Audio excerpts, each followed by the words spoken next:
Raymond Ganter understood the soldier's experience of war. It was never the heroic tableau painted by propagandists. Instead, it was the dark side of the medal. It was a brutal, impersonal struggle. Individual purpose dissolved into the vast, incomprehensible machinery of modern conflict. From the outset, this colossal endeavor was inherently impersonal. It reduced soldiers to mere cogs. They executed orders without strategic understanding.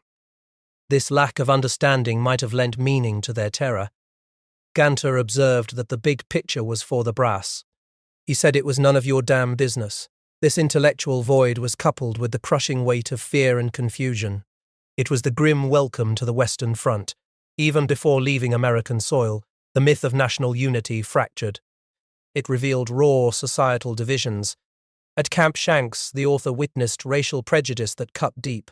It created a profound sense of alienation within the very ranks. These were the ranks meant to fight for freedom.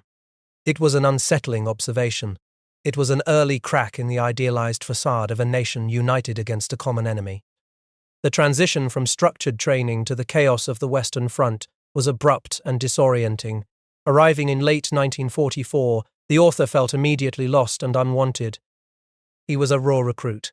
He was thrust into a landscape that mocked every lesson learned on a drill ground. The contrast was stark between 17 weeks of drills and the immediate continuous artillery fire. They were unprepared, awkward, and exposed. They huddled in uneasy groups. This initial overwhelming disorientation offered a brief, almost shameful reprieve.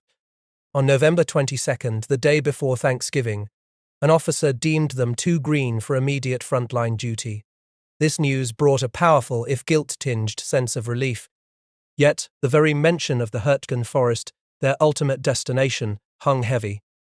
It was a dark, silent promise of the horrors that lay ahead. The wait was short-lived. On November 28th, the official assignment came. It was an irreversible matriculation into active combat. It sealed their fate on the unforgiving front lines. Once immersed, the initial experience of war was less about grand battles. It was more about the monotonous, soul-crushing grind of daily survival.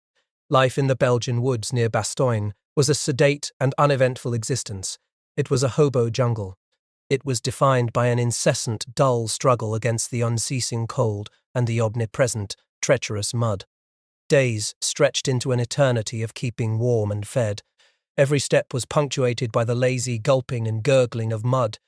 The psychological toll of this slow death of monotony was profound.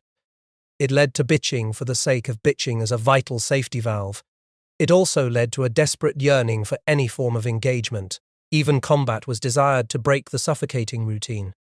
Soldiers yearned for home. They fantasized about specific dishes. Their desires were etched in the raw graffiti of the 30-holer latrine. It was a mix of sexual longing, nostalgia, and despair. Amidst this, human connection offered fragile solace. The men found a brief respite, a moment of defiant normalcy. They built a sturdy, if unfinished, log cabin, their dream castle. They piled pine branches for camouflage and chinked walls with burlap bags. They even sang My Blue Heaven. Yet, the constant threat remained. It gnawed at their sanity. The author played a grim game on guard duty. He counted seconds to endure the long 2 hours. He grappled with the madness of the prisoner. It was a profound sense of being trapped and bound. He asked the incessant, desperate question, when will it be over? This was the grim reality that would forever shatter the illusion of a gleaming, perfect tapestry of post-war peace. It would reveal instead a future tangle of raveled threads, dirty and unrecognizable. This act then establishes the initial, jarring disconnect. It was a disconnect between romanticized expectations of war and its grim, dehumanizing reality. It set the stage for the author's evolving and profoundly disillusioned perspective. The winter of 1944-45 descended upon the Western Front. It was not a mere season. It was a crucible designed to strip away every illusion of glory. It left behind only the raw, freezing essence of survival. The definitive arrival at the fringe of the Hurtgen Forest was less a strategic maneuver. It was more an immersion into a landscape that mocked human endurance. Here, the ground itself became an enemy. It was a pervasive, clinging mud that swallowed boots and hopes alike. It was a thick, rich creaminess of melted milk chocolate that never dried. it ensured constant physical misery. The air hung heavy with the damp, bone-chilling cold. It seeped into every layer of clothing, every joint, every thought. Against this backdrop of ceaseless physical discomfort, the psychological assault of war intensified. The constant, indiscriminate artillery barrage became a maddening rhythm. German shells fumbled for their positions with terrible fingers. Its concussions shook the very earth beneath their precarious dugouts. Desperate German resistance, often unseen but always felt, tightened the knot of anxiety. To cope, men clung to the fragile threads of dark humor. They fantasized about food. Their deepest desires were etched in the raw graffiti of the latrine. It was a poignant testament to what truly mattered. Bitching for the sake of bitching became a vital safety valve. It was a collective lament against the monotonous drip-drip of misery. This grim routine was shattered on December 17th by a sudden alert. The order to pack immediately signaled a drastic, terrifying shift into the unknown. They had to destroy personal letters and any identifying documents. They moved out, a somber, cortege-like procession. They exchanged farewells with Belgian civilians. The civilians' faces betrayed a shared, unspoken fear. For days, they were jammed into trucks. Then they dug foxholes in a snowy, slushy pine forest. They were cold, wet, hungry, and scared. Confusion reigned. Their own artillery seemed to fire from unexpected directions. This created a terrifying sense of being boxed in. It was only several days later that the terrible truth dawned. They were in the midst of the Battle of the Bulge. It was von Rundstedt's desperate counteroffensive. Even without official confirmation, they were plunged into a fight. They felt hopelessly unprepared for it. The ideological nature of the war against Nazism was initially a clear moral imperative. It became complicated by political rhetoric like the Morgenthau Plan. Soldiers vehemently hated the plan. They saw it as blind and evil. It was an ill-timed policy that only fueled German desperation. This created a profound moral complexity. It forced men to grapple with questions like, where does the human being leave off and the National Socialist begin? The lines blurred between enemy and human. They blurred between genuine compassion and the sly and deliberate expediency of wartime.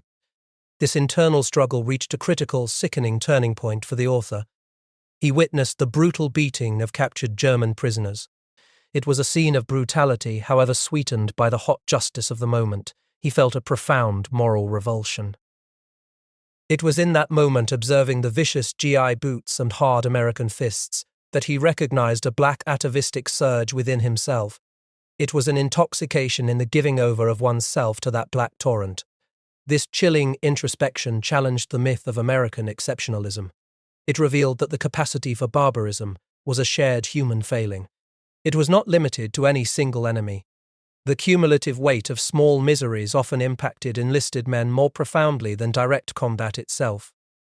It led to a deep, lingering disillusionment with the home front and the military administration. A Stars and Stripes clipping triggered a deep sense of betrayal in the author. It detailed two women fighting over a lemon meringue pie. One woman hoped this war would last a while longer so they could pay off their mortgage. This made him question the very purpose of their sacrifice. It shattered the myth that soldiers' morale could be sustained by mere positive news from home. Prolonged exposure to the extreme cold, wet, and lack of adequate shelter became a primary source of suffering. It was often overlooked in heroic narratives. Feet swelled grossly, making it impossible to put wet boots back on. The constant dampness led to widespread illness. These included grippe, severe colds, pneumonia, jaundice, and the dreaded trench foot. Shorty, a constant companion, eventually went to the hospital with frozen feet. It was a common and agonizing fate. This slow, whittling down process was exacerbated by a lack of replacements. It shifted the war into a brutal campaign of attrition.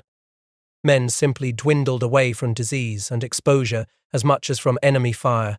The pervasive fear of constant enemy shelling and patrols created a quiet desperation. It was a sense of being trapped and bound. It was a madness of the prisoner that gnawed at their sanity. It made the incessant, desperate question, when will it be over, the only constant? The war's moral complexities were further laid bare by the incident with captured soldiers. The Germans captured 3 of their men, The Americans, in turn, brought in 24 German prisoners. The sight of these men, some crying helplessly, sparked a profound moral crisis for the narrator. He grappled with the brutal reality that killing is clean when an enemy is clearly defined. But torture is dirty. It is ugly and debasing to all involved.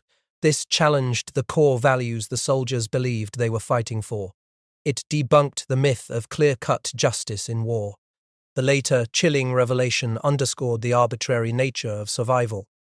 2 of the 3 American captured soldiers miraculously survived. The third, a Jew, did not. This left lingering questions of justice. This moral ambiguity was a heavy burden. It was a stark contrast to the clear-cut narratives of propaganda. The psychological damage of war was undeniable. It pushed individuals to their breaking points. The story of Joe Beebe resonated deeply. He was a soldier who had reached his saturation point after 3 wounds. He shot himself in the hand. Though officially an accident, his comrades understood it as a desperate act of self-preservation. It was an implicit, damning critique of the army's failure. It failed to provide adequate support systems for men pushed beyond human limits. This single act underscored the profound psychological impact of war. It stripped away innocence. It revealed the pervasive suffering and moral complexities that truly defined the infantry experience in this crucible of winter. The fleeting comfort of a hayloft, then actual houses in Minery, Belgium, offered a brief, almost disorienting reprieve. It was a reprieve from the constant frontline mud and cold. It offered little more than a fragile illusion of normalcy. The men, though grateful for dry warmth, knew these havens were temporary. They were mere pauses in the relentless, steady progression from worse to worse. This progression defined their advance.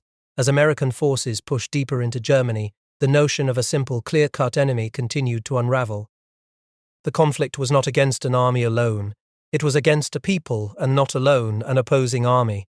It was an entire nation woven into an ideology. This made the moral landscape profoundly complex. It forced soldiers to grapple with the thorn of wishing for ruthlessness. They wished for it without lacerating their own sensibilities. The author, like many, found himself caught between the imperative to fight and the human impulse for mercy. It was a moral tightrope walked with every step further into the Reich. The brutal urban warfare of Düren, a city reduced to empty orange skins of dead bodies, had already forced soldiers to confront the stark realities of killing. The subsequent push towards Drove continued this reality. For the author, now acutely aware of his status as the old man among younger recruits, the psychological toll was immense. Each fallen enemy was no longer a distant abstraction. He was a moving target. Each death contributed to an accumulating burden. It stripped away innocence. It replaced it with a grim, sickening resignation. Such moral ambiguities extended to the pervasive reality of looting. While the front lines demanded survival, the advance into German territory presented new temptations. It was a widespread practice. It was driven by a desperate yearning for normalcy as much as opportunism. Soldiers, and often officers, sought a piece of the life they had left behind. It was a desire for items like flat irons and washing machines. These represented a return to a world beyond the emotional tapestry of one dull, dead pattern. The author self-deprecatingly called himself the world's lousiest looter. He only managed to acquire some canned fruit. He understood this impulse, even as he observed its corrosive effect. The blurring of lines between civilian and combatant intensified the ever-present suspicion. It was fueled by instances of German soldiers in disguise. It transformed the narrator's emotional response. It shifted from detached observation to a more personal, visceral anger. Encounters with civilians often revealed a profound disconnect. Their immediate concerns for material possessions overshadowed any abstract notions of liberation, and the arbitrary hand of death, a constant companion, continued to strike without warning. It was a stark reminder that war's lethality respected no moment of respite or relaxation. It demanded constant vigilance even as the German heartland crumbled around them. The crossing of the Rhine River itself was less a battle. It was more a symbolic deep thrust into the very heart of Germany. Beyond that formidable natural barrier, the landscape continued its grim transformation. The pervasive smell of the dead hung in the air. It was a constant, visceral reminder of the conflict's cost. But amidst the widespread destruction, human interactions, however fraught, persisted. In one village, a group of trembling women and children, their eyes wide with fear, shrank from the approaching American soldiers. German propaganda, it became clear, had painted the Americans as beasts, sadists, and monsters. It even spread tales of the American SS. The narrator, his own German heritage recognized, furiously declared that Americans did not wage war against women and children. One woman's relieved "Du bist ein gut Mann" cut through the layers of fear and propaganda. It revealed a shared humanity beneath the conflict. This push into the German heartland was a relentless exposure to pervasive destruction. It was a stripping away of innocence. The dry malevolence of empty fields and unfilled soil became a metaphor for the profound desolation. For the soldiers, physical miseries were compounded by psychological strain. These miseries included the pervasive, never-ending agony of the cold. The cold could freeze a Bayar's moving parts solid. There was also the desperate need for some article of German issue to simply survive. The premonition of senseless tragedy and waste gnawed at their resolve. It was the fear of dying scant seconds before a ceasefire. As they advanced, the rapid disintegration of the German military machine was undeniable.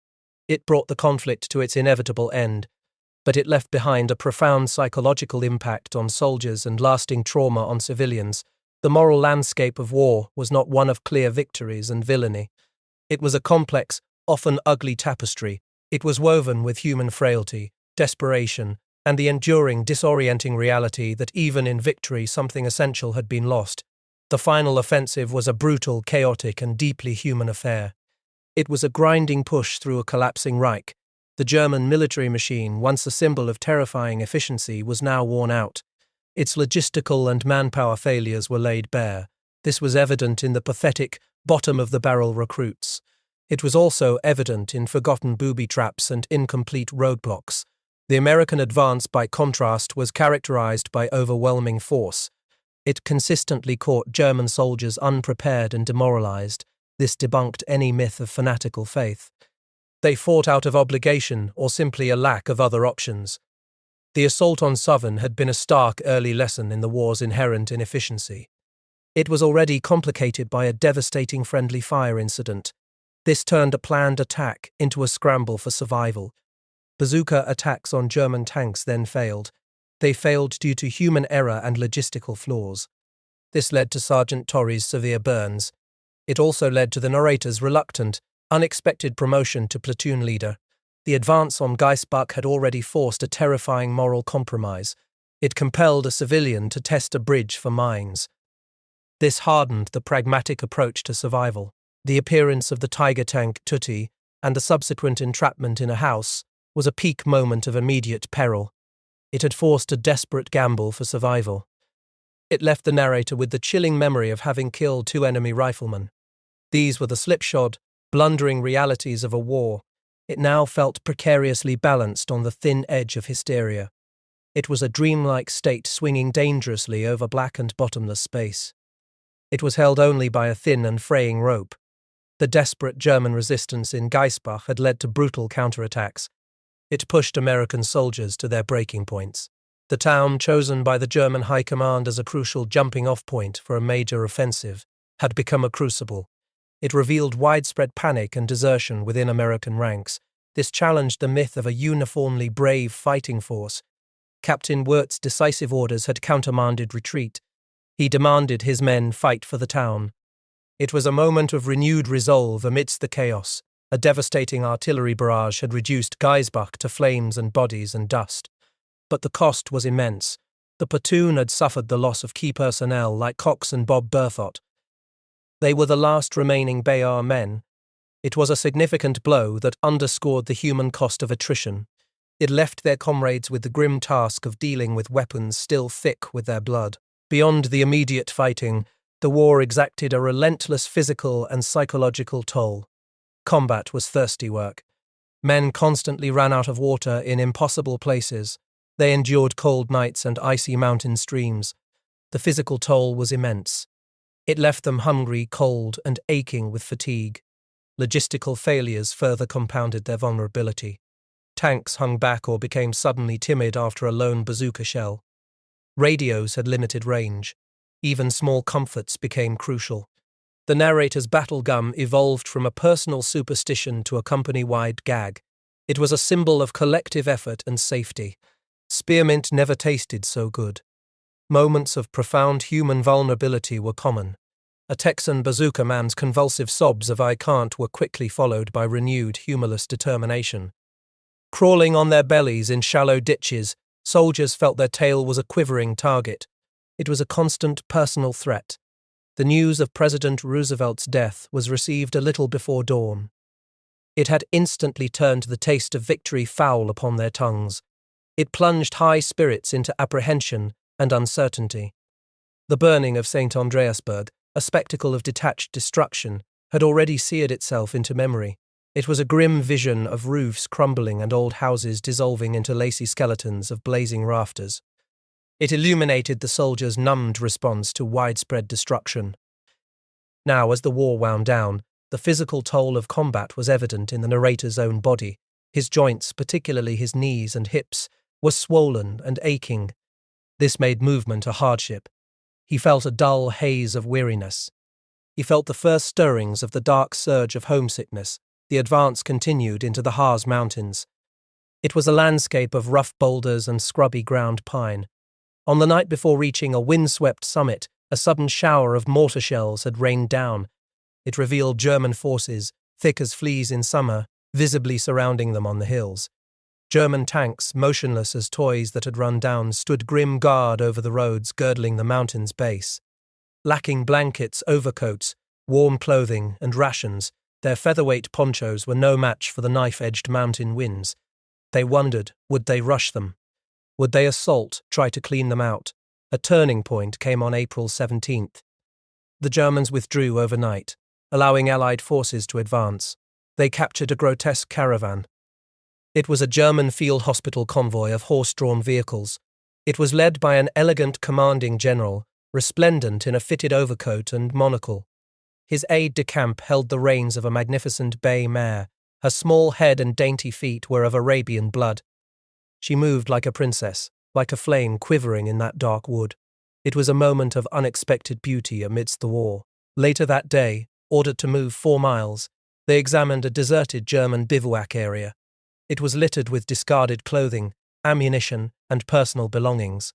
Among these were German contraceptives. They were described as reprocessed or ersatz rubber and discreet pinkish brown. This raised doubts about their efficacy. It prompted reflections on the psychological impact of sexual abstinence in war. On April 18th, a forced march through the Harz Mountains led to a massive, cunningly felled tree roadblock. It consisted of 32 trees, each one a giant. It created an impenetrable barrier. This necessitated a tactical flanking maneuver. They slipped quietly down the valley for a vicious but short-lived firefight. Then they executed an assault on a German-held hill. By 9 p.m., they reached Rotherhut.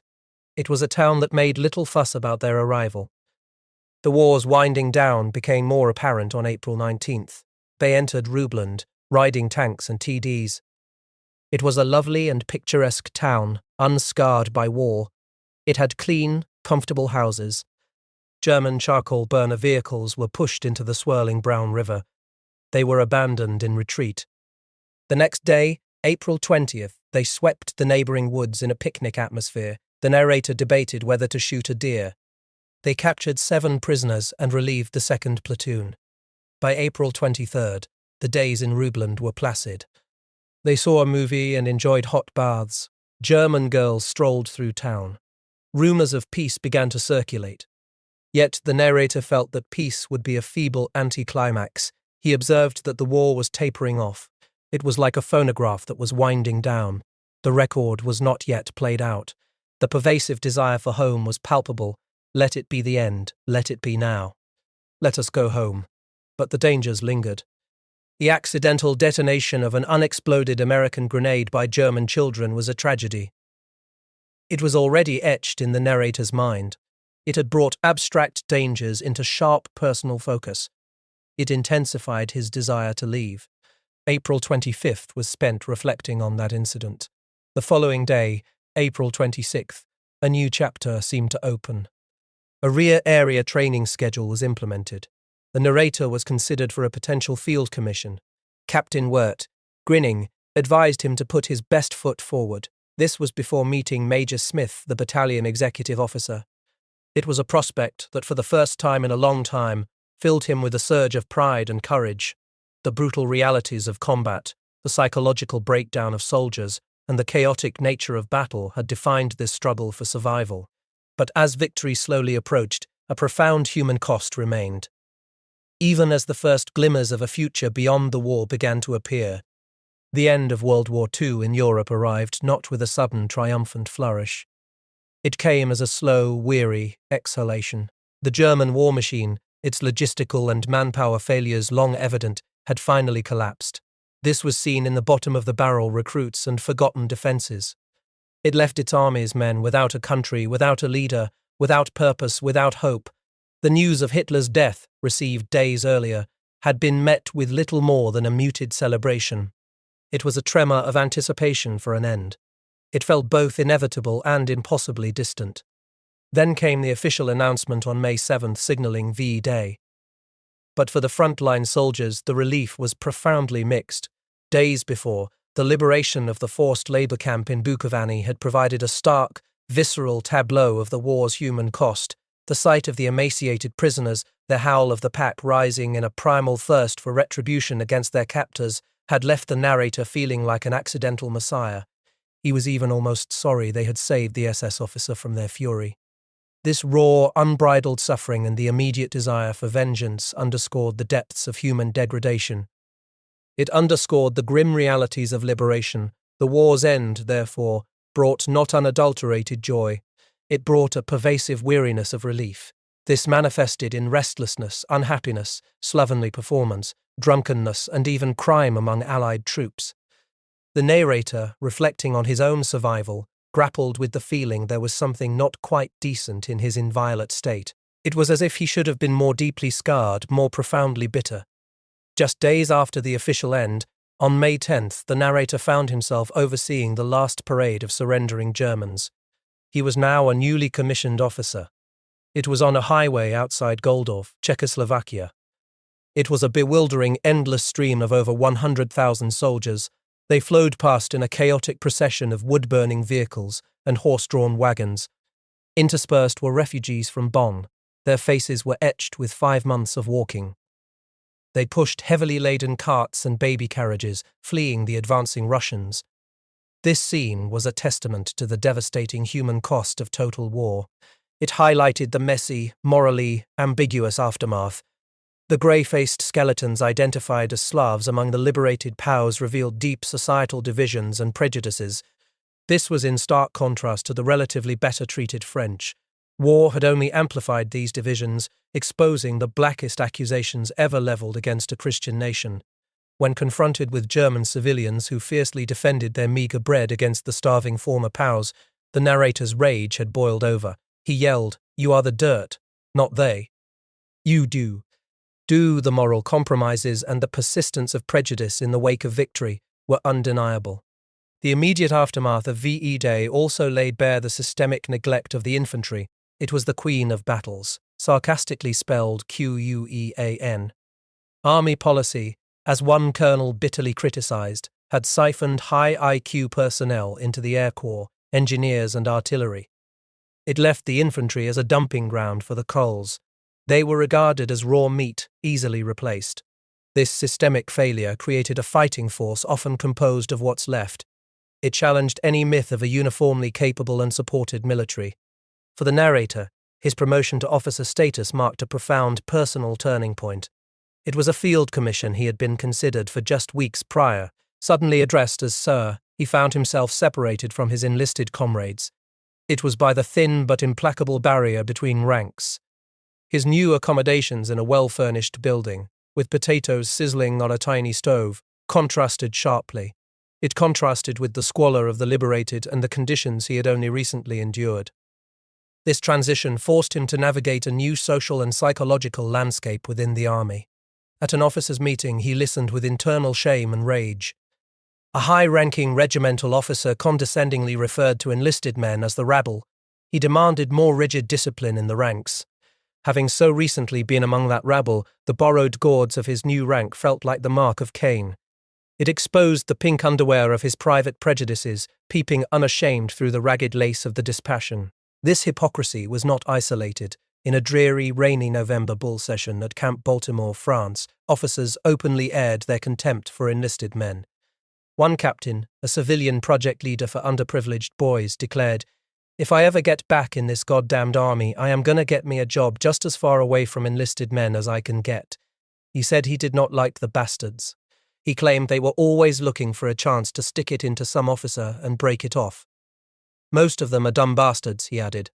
Others quickly concurred. Of course they were inferior, otherwise they would be officers. The narrator, uniquely positioned, dramatically exposed their unexamined biases. He revealed his own recent enlisted background. It left the room in embarrassed silence. This pervasive prejudice within the officer corps underscored the artificiality of the hierarchy. Yet, amidst this moral decay, a contrasting wisdom emerged. General Andrus, a brave and well-loved officer, emphasized an officer's solemn responsibility to his men. This sentiment was echoed by a sergeant's observation. The outstanding fault of many second lieutenants was that they do not think of their men enough. VE Day then was not a clean victory. It was a complex emotional landscape. Triumph was inextricably linked with profound exhaustion, moral compromise, and the stark realities of a shattered world. Europe itself was described as a fat corpse, white and naked and newly dead. The ant hordes had found it. It was rife with confusion, hunger, and opportunism.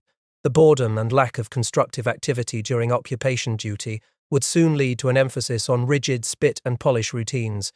This further widened the chasm between the officers' lavish lifestyle, the hardships faced by German civilians and American enlisted men alike. The narrator's journey culminated months later on New Year's Day, 1946. He finally landed in New York. He left behind the messy, morally ambiguous aftermath of a war. Its end brought not just relief, but a profound and enduring sense of weariness and unresolved human cost. The war's end, that collective sigh of relief and exhaustion, was meant to herald a new era. It was a tapestry gleaming with the promise of peace. But for Raymond Ganter, the threads quickly unraveled. They revealed a pattern dirty and unrecognizable. The post-war occupation of Germany became a crucible. It exposed not the triumph of ideals, but the corrosive effects of unchecked power, privilege, and prejudice. These festered within the rigid military hierarchy. The thin but implacable barrier between officers and enlisted men, once a matter of discipline, now became a chasm of contempt. While some company-grade infantry officers, hardened by shared combat, retained a fragile empathy, the myth of inherent officer superiority was routinely reinforced. It was reinforced by those who held a lofty contempt for the rabble beneath them. This artificial divide created a landscape ripe for moral decay. The perceived privileges of rank rapidly widened the gap. These ranged from comfortable billets to access to resources. Officers, far from the front-line mud and terror, found themselves in a fat corpse, white and naked and newly dead Europe. Confusion, hunger, and opportunism reigned there. The boredom of occupation duty, intended for reconstruction, instead became a breeding ground for self-interest. It emphasized spit and polish routines. This only highlighted the stark contrast between the officers' lavish lifestyles and the desperate plight of German civilians and American enlisted men alike. Corruption, Ganter observed, was not confined to the dumb bastards in the ranks. Indeed, officers often engaged in more sophisticated and systematic graft. 3 high-ranking officers, well-known figures, orchestrated a cognac scheme. It diverted supplies from a warehouse, serving over 50 units for several months. The sheer scale of it was staggering. It was matched only by the discovery of a former steward with 82 5-gallon cans of hidden gasoline.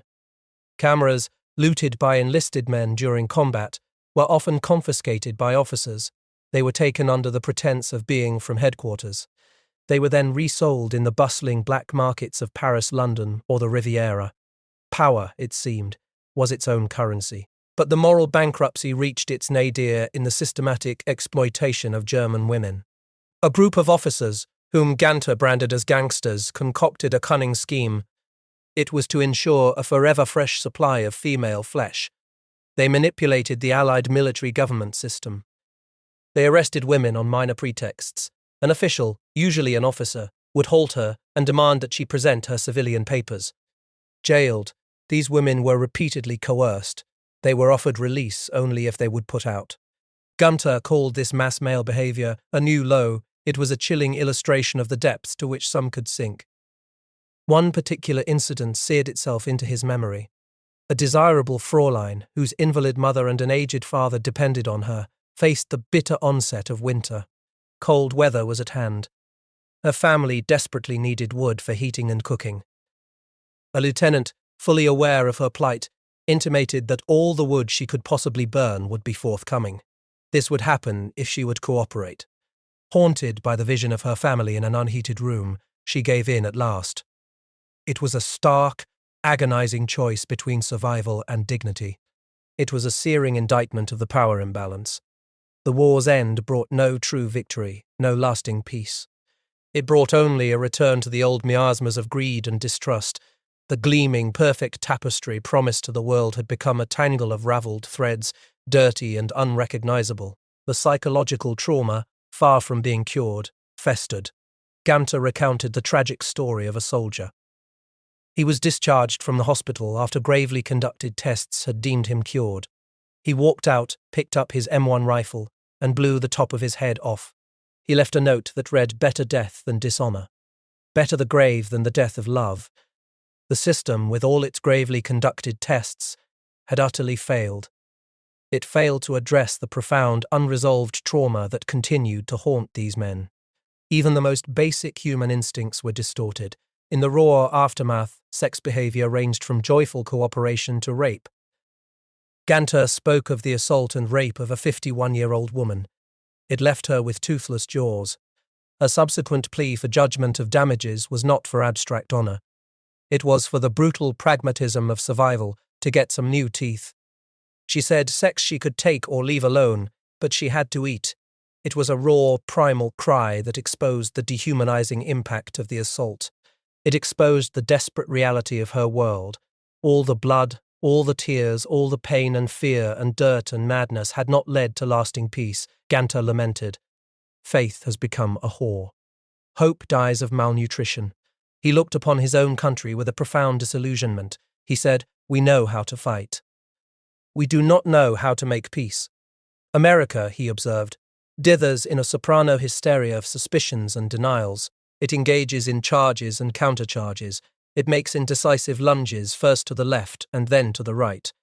It is caught in political maneuvering and political opportunism. His greatest fear was for the future, for his own children.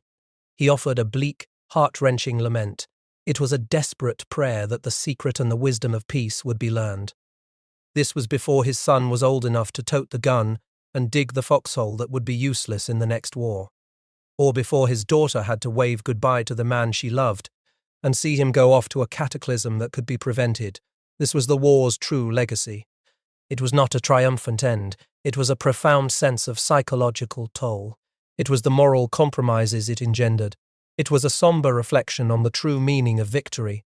It was a victory that had left the world bruised, embittered. It seemed condemned to repeat its gravest mistakes.